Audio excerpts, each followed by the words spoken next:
सभी लोगों ने कांग्रेस से लेकर डीएमके, डीएमके से लेकर टीएमसी तक वाईएसआरसीपी ने जो है ईवीएम की बात की। ये ईवीएम की पूरी हिस्ट्री लेकर आओ सर, पूरी हिस्ट्री है। हिस्ट्री किसने, ये ईवीएम कौन लेकर आया? ये ईवीएम कांग्रेस लेकर आई सर। पहली बार ईवीएम, आपकी जानकारी के लिए, 1987 में पायलट प्रोजेक्ट के नाते राजीव गांधी जी लेकर आए। ये ईवीएम की पूरी हिस्ट्री है। और 91 में जब नरसिम्हा राव की सरकार आई तो उन्होंने तय किया कि ईवीएम आएगा। और ईवीएम आएगा, ऐसे नहीं आएगा सर,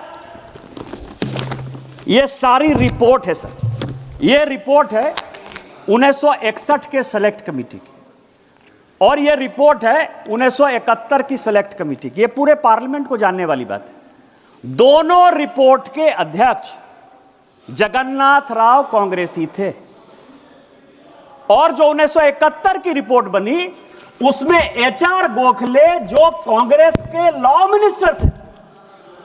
और दोनों रिपोर्ट में क्या कहा? दोनों रिपोर्ट में यह कहा कि एसआईआर की आवश्यकता है, स्पेशल इंटेंसिव रिवीजन होना इलेक्टोरल फॉर्म्स का सबसे बड़ा विषय है।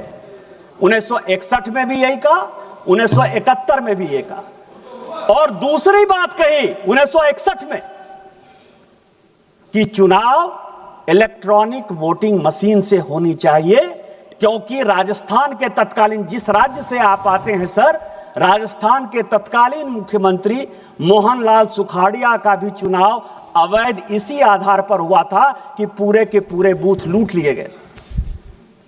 इतना ही नहीं हुआ था सर, इतना ही नहीं किया इन लोगों ने। यदि चौटाला की बात करें तो पूरा का पूरा मेहम का चुनाव काउंटरमांड हो गया था। पटना का चुनाव पूरा आरजेडी ने लूट लिया था। इंद्र कुमार गुजराल प्रधानमंत्री के तौर पर वहां चुनाव लड़ने के लिए गए थे, पूरा का पूरा उन्होंने लूट लिया था। और इस कारण से कहा गया कि ईवीएम की आवश्यकता है, नहीं ईवीएम होगा तो ये चुनाव पूरे रिगिंग हो गए। दूसरा, अटल बिहारी वाजपेयी जी इस कमेटी के मेंबर थे और एल.के. आडवाणी मेंबर थे। उन्होंने कहा कि बूथ वाइज ही काउंटिंग करो, क्योंकि आप लोग जब चुनाव के रोल को घुमाते हो तो उसमें बूथ से पता नहीं चलता है। तो क्या तर्क दिए गए आपको पता है सर? यह तर्क यह दिया गया कि बूथ वाइज यदि काउंटिंग करने लगेंगे तो जितने ये गुंडे बदमाश मवाली हैं वो वोटरों को मारेंगे। इसीलिए आपको ध्यान हो, उस वक्त काउंटिंग वो होती थी जिसमें कि सभी बूथों को मिला दिया जाता था और जिसमें इनको रिगिंग करने की सबसे बड़ी सुविधा होती सर।